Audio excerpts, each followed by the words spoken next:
Κολοκοτρώνη.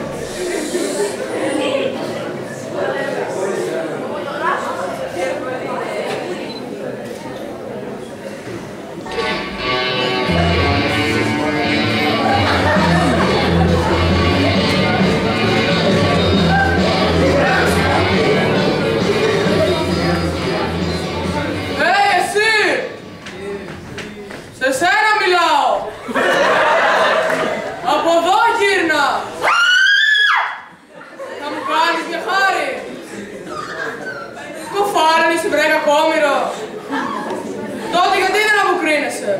Μιλάς! Εγώ μιλώ. Εσύ τι έχεις και δεν μιλάς? Μπορείς! Τώρα μπορώ. Άλλοτε δεν μπορούσα. Μα είσαι! Έχεις δίκιο. Δεν μοιάζω και πολλοί με κατατίσανε, αλλά αν με καλοπροσέξεις εγώ είμαι. Ο Γεροκολοκοτρώνης. Το λοιπόν, θα μου κάνεις μια χάρη? Τι χάρη? Να μου ξύσεις την πλάτη.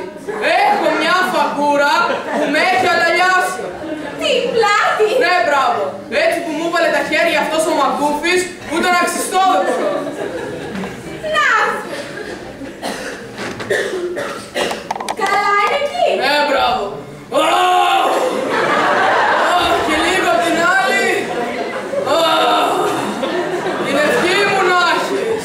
Κάνει γιατί βιάζομαι! Έχεις δουλειά, Όχι, αλλά σε λίγο αρχίσει το τουρκικό.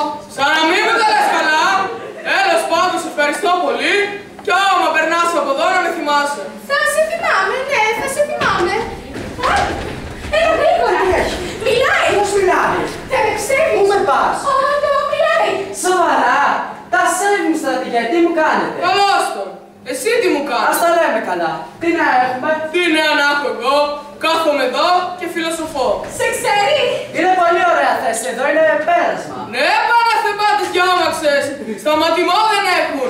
Μελολάνουνε με τις καραμούζες τους. Μα, για να σας ρωτήσω κάτι. Εκείνο το Καραϊσκάκι του κάνανε άγαλμα? Άγαλμα το κάνανε, στάδιο το κάνανε, θα σε γελάσω. Μα για να ρωτήσουμε κάποιον από εκείνο. Όλο και κάποιος τα ξέρει.